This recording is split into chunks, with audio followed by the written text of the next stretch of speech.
Buen día para todos, yo soy Liga Poronga y este es el 14º episodio de nuestra saga sobre la historia de la Copa Libertadores. Llegamos a la 13ª edición del torneo, disputada en 1972, en la que Nacional buscaría el bicampeonato. Descubrámoslo por aquí. Suscríbete a Liga Poronga y recibirás mucho contenido informativo y ameno del fútbol y todo tipo de temas. Espero que el contenido sea de tu agrado. El torneo tuvo la presencia de 20 equipos, ya que Uruguay solo presentó a 2 al ser el campeón nacional también campeón del campeonato uruguayo, lo que impidió la presencia del tercero Liverpool.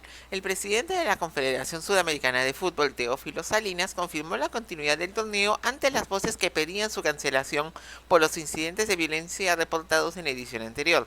El 28 de septiembre de 1971, Deportivo Italia fue descalificado por la Liga Mayor venezolana al negarse a jugar la Copa de aquel país, y por ello lo reemplazaba en teoría el Tiquire de Aragua. Pero ello causó una intervención de la federación que inscribió en principio solo al Italia. Luego el tema se resolvió y fueron los dos primeros de la Liga Mayor como correspondía, de la que Italia era el subcampeón. Un dato para tomar en cuenta es que Argentina se convirtió en el primer país en utilizar un método alternativo para la clasificación del torneo, al decidir su segunda plaza entre el subcampeón del torneo nacional y el campeón del Metropolitano. El cupo al final le perteneció a Independiente. La fase de grupos se sorteó el 8 de enero de 1972 en el Congreso de la Conmebol en Lima, y esta ronda se jugó del 30 de enero al 26 de marzo de aquel año. Rosario vio el inicio de la acción del Grupo 1, con José Omar Pastoriza adelantando a Independiente en su visita a Rosario Central. Carlos Colman y Aldo Poi voltearon para el canalla. Norberto Menuti tapó un penal al uruguayo Ricardo Pavoni y el italiano Dante Mircoli igualó para el campeón del torneo metropolitano. En Bogotá, Independiente Santa Fe recibió al debutante Atlético Nacional, que tomó ventaja vía el tanto tempranero de Gerardo Moncada. Igualó de penal Alfonso Cañón para los Cardenales. La segunda fecha inició con el empate sin goles entre Santa Fe y Central en el Campín de Bogotá. En el Atanasio Girardot, Atlético Nacional recibió Independiente y se aventajó vía Hernando Piñeros. A 5 minutos del final, Carlos Alberto Bulla igualó para el equipo de Pedro del Hacha. La tercera jornada se dio 2 días después apenas, y los Diablos Rojos visitaron a Santa Fe, con Agustín Balbuena marcando un doblete que lo aventajó. Alejandro Semenewix y Mircoli completaron el score para Independiente, que ganó por 4-2. En Medellín, Roberto Gramajo marcó el único tanto del encuentro, en el que Rosario Central triunfó ante el Atlético Nacional de visitante. Las revanchas iniciaron con los duelos nacionales y Cañón marcó el gol de la victoria para Santa Fe ante Atlético Nacional en el Atanasio Girardot. En la doble visera, Pastoriza marcó un doblete para la victoria de Independiente ante Rosario Central, y al que le sacaba 2 puntos de ventaja. La penúltima jornada vio el cuadro de Telacha recibir a Santa Fe en su feudo, y con los tantos de Pavón y Mircoli mantuvo a la cima del grupo. En Arroyito, Ramón Bóveda y Ángel Landucci de penal dieron la ventaja central ante Atlético Nacional. Leonidas Hurtado descontó, y a 3 minutos del final Hugo Sabaño selló el triunfo del equipo de Ángel Labruna, que estaba cerca del rojo. En la fecha final, los rosarinos se midieron ante Santa Fe y Colman marcó un doblete para el triunfo canalla e igualaba la línea de Independiente, pero los Diablos Rojos debían enfrentarse a Atlético Nacional. La codicia local tuvo una tenaz resistencia del equipo verdolaga, pero el autogol de Jorge Ortiz y el tanto de Pastoriza en la segunda mitad le daban la calificación a semifinales a Independiente. El grupo 2 empezó con el partido de los ecuatorianos. Barcelona enfrentó al América de Quito y se puso adelante con los goles de Washington Muñoz y el peruano Pedro León. El descuento fue de Patricio Echeverría, pero triunfó el ídolo del astillero. Por su parte se dio el duelo de los petroleros bolivianos. El debutante y campeón Oriente superó a Chaco con goleada. Se dio con doblete del brasileño Toniño y los tantos de sus coterráneos Luisinho de penal y Dedé y el argentino René Taritolay. De inmediato se dieron las revanchas nacionales y Ovidio Mesa le daba la victoria para Chaco Petrolero en su duelo en La Paz ante Oriente Petrolero. Entrando en el Olímpico Atahualpa de Quito sería el empate a 0 entre América y Barcelona. La tercera fecha vio las visitas ecuatorianas a Bolivia. Muñoz y el paraguayo Celino Mora le dieron ventaja a Barcelona ante Chaco Petrolero. Milton Flores descontó, pero venció el equipo del brasileño Otto Vieira. En Santa Cruz, Oriente Petrolero enfrentó al América y Luisinho fue la figura del albiverde ya que hizo un hat-trick que contrarrestó el doblete del argentino Juan Ruiz. Dedé selló el triunfo del cuadro del paraguayo Eliseo Báez de local. La cuarta jornada tuvo al campeón boliviano igualando a cero con Barcelona en Santa Cruz. En tanto, Chaco Petrolero se midió a América, que se adelantó con gol de Ruiz.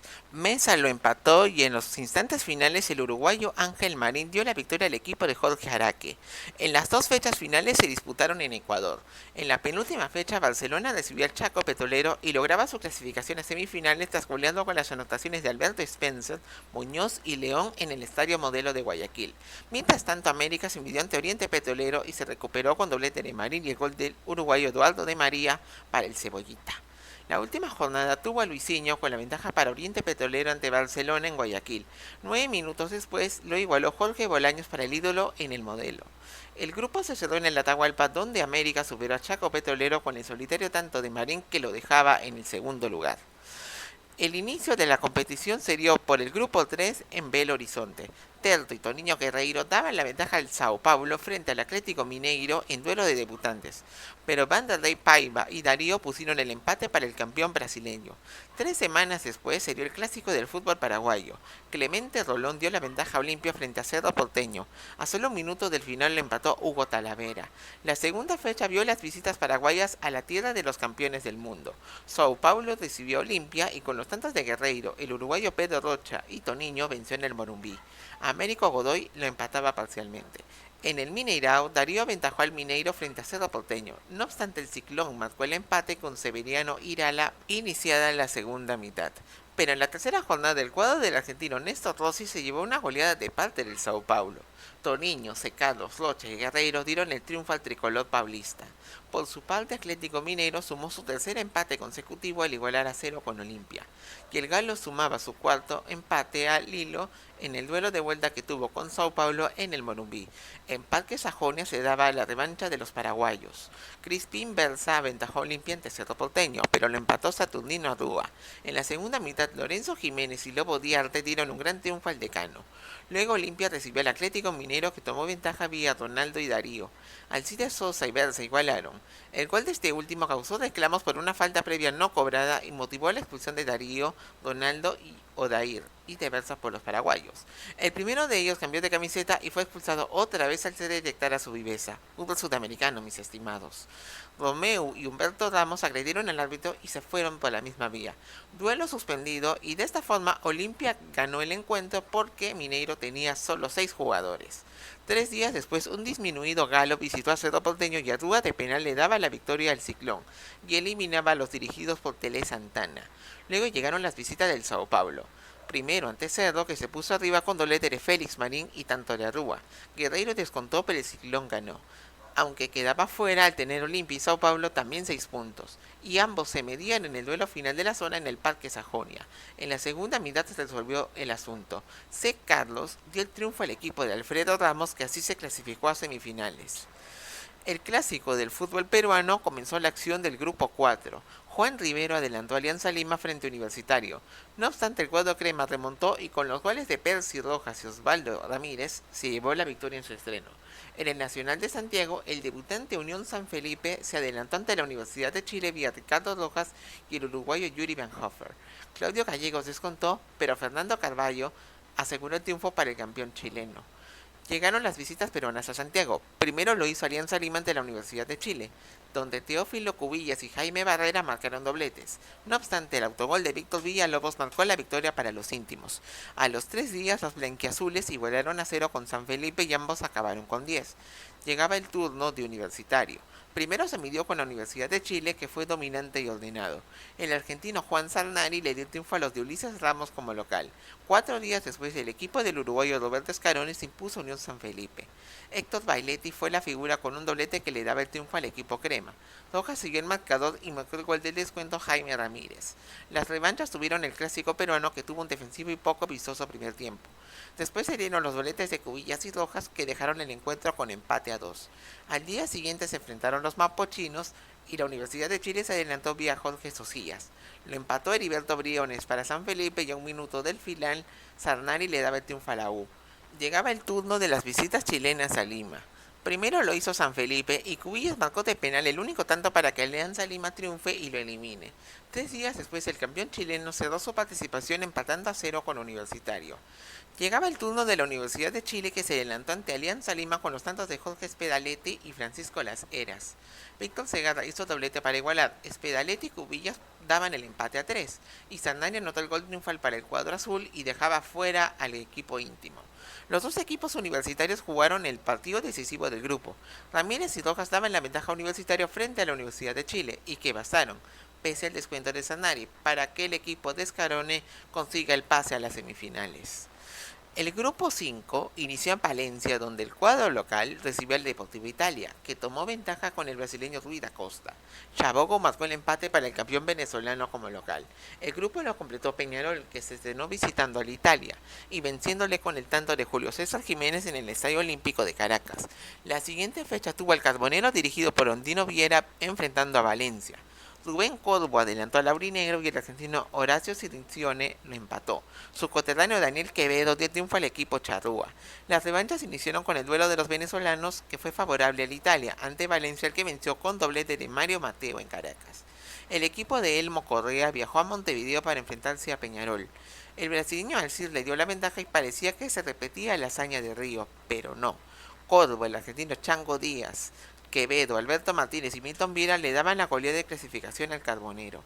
Peñarol cedió su presencia ante un Valencia que había anunciado su disolución para luego de este partido, cosa que luego nunca se dio. Nino Acuña, Quevedo por duplicado y Viera le dieron la goleada al subcampeón uruguayo, que fue elevada pero no merecida en el juego. Las semifinales se jugaron del 6 de abril al 4 de mayo de 1972. El grupo A inició en Lima, donde Universitario se midió a Peñarol. Jiménez aventajó al Carbonero y le igualaba el uruguayo Rubén Techera. Viera y Encison Amoroso dieron la victoria al Carbonero ante un cuadro crema que le pudo competir. 3 días después el equipo de Scarone se enfrentó al campeón nacional. Pese a tener 5 titulares ausentes por una gira en Europa de la selección peruana, Percy Vilches hizo un doblete y comandó la goleada crema que la completaba Ramírez. La tercera fecha tuvo el clásico del fútbol uruguayo en el Centenario. Un penal de Omar Caetano adelantó a Peñarol frente a Nacional, que igualó con gol del argentino Luis Artime. El partido terminaba de esa forma. El equipo de Washington Etchamendi, que a la vez era entrenador ya de la selección uruguaya, recibió Universitario y Artime le dio la ventaja. Ramírez hizo triplete y adelantó a la visita. El argentino Humberto Horacio Ballesteros le tapó un penal a Hildo Maneiro, pero un doblete de Luis Cabilla dejó el encuentro igualado. El equipo de Scalone visitó a Peñarol en un duelo que tuvo un ritmo increíble y equilibrado. Vilches adelantó a Universitario pese a que el Carbonero mandó por el cansancio crema. Lo igualó Viera y el encuentro terminaba así porque Peñarol perdió sus chances de victoria. El clásico uruguayo decidía el grupo con Peñarol de local y favorito para acceder a la final. Pero la expulsión de Alfredo Lamas cambió el destino del partido. Artime hizo un triplete y con ello ganó Nacional. Ello motivó que se diera un triple empate en la tabla de posiciones con 4 puntos cada uno. Por diferencia de goles, Universitario de Deportes calificaba a la gran final y fue el primer equipo de la costa del Pacífico en conseguirlo. El grupo B empezó en el Estadio Modelo de Guayaquil con Barcelona ante Independiente. El ídolo se aventajó con gol de Muñoz. Francisco Sá marcó el empate para el equipo de Del Hacha. La segunda fecha tuvo al campeón ecuatoriano igualando sin goles de local ante Sao Paulo. En la tercera fecha, Barcelona viajó a Avellaneda para enfrentar a Independiente. La ventaja la convirtió Manuel Magán, pero la visita reclamó un brazo previo de Hugo Sayorato y Perico León fue expulsado. Spencer se negó a iniciar el partido y tuvo el mismo castigo, lo que motivó que el ídolo se retirara, no sin antes su dirigente Carlos Coello agredir al árbitro. Independiente fue declarado ganador. La participación del cuadro ecuatoriano acabó en un repleto Morumbí, donde visitó a Sao Paulo. Rocha aventajó al cuadro paulista y Mora marcó el empate final que levantó la moral de Barcelona. Masi Guerreiro falló un penal. Luego los paulistas recibieron a Independiente. El equipo de Ramos recién pudo superar la portería Diabla cuando Guerreiro marcó al minuto 79 para la victoria final. La revancha en la doble visera fue la decisiva. En el primer tiempo y en un lapso de solo 4 minutos, Balbuena y Mircoli le daban el triunfo a Independiente y su clasificación a la gran final del certamen. Las finales entre Universitario e Independiente fueron programadas para el 17 y 24 de mayo de 1972. El partido de ida se jugó en un repleto Estadio Nacional de Lima. El encuentro tuvo un trámite correcto y buen fútbol por momentos. El cuadro de Del Hacha demostró su solvencia en la defensiva ante un Universitario que desperdició sus ocasiones, aunque ambos tuvieron sus contragolpes. El encuentro al final no tuvo goles. La revancha se disputó en la doble visera, que tuvo una noche fría con neblina. La saga de los Diablos Rojos rindió a gran altura, dirigido por Pavoni, y que contrastó con lo ocurrido en la saga Crema. Eduardo Maglioni se venía de recuperar de un desgarro y pidió jugar. Su decisión fue acertada, ya que un doblete suyo le daba la ventaja. El segundo de ellos infiltrado, y luego del tanto salió lesionado. Esto le daba la ventaja a Independiente. Pese a ello, el equipo de Scaroni descontó vía rojas y encabezó el ataque Crema al pórtico de Miguel Ángel Santoro, el cual no fue suficiente, ya que el tiempo le quedó corto. Final del partido, Independiente se adjudicaba por tercera vez el máximo torneo continental. El equipo de Del Hacha contó con una defensa férrea, un mediocampo que tenía equilibrio y talento, tanto en la marca y el ataque, y arriba era contundente. Entre sus figuras también estaban Eduardo Comiso, el uruguayo Luis Garisto, Miguel Ángel Raimondo y otros más. Su rendimiento copero fue un contraste con su actuación en nivel local, ya que en el torneo metropolitano fue un décimo y quedó a 2 puntos de jugar un reclasificatorio de descenso. En el nacional, los Diablos Rojos fueron séptimos del grupo a 10 puntos de San Lorenzo, que fue bicampeón argentino aquel año. El título continental permitió a Independiente disputar la Copa Intercontinental ante el Ajax, campeón de Europa, y que se aventajó con gol de su máxima figura, Johan Cruyff, en la doble visera. Sale igualó, y la vuelta en el Olímpico de Ámsterdam fue goleada del Ajax con tantos de Johan Neskens y Johnny Repo duplicado. Además disputó la Copa Interamericana ante el Olimpia de Honduras en junio de 1973, con los duelos disputados en la Nación Catracha, los cuales el Rojo venció por 2-1 en San Pedro Sula y 2-0 en Tegucigalpa. Independiente se presentaba en la siguiente edición con la mira en el bicampeonato, pero San Lorenzo y otros grandes del continente querían la máxima corona. Pero todo ello te lo contaremos en nuestro próximo video. Espero que les haya gustado este video y gracias por tu sintonía. No te olvides de darle me gusta y suscribirte a Liga Poronga. Créeme que me ayudarías bastante haciendo ello. Puedes revisar también todos los videos anteriores de esta saga de la historia de los mundiales y coméntame también sobre tus sensaciones de esta competición. Saludos a todos y nos vemos en el siguiente video.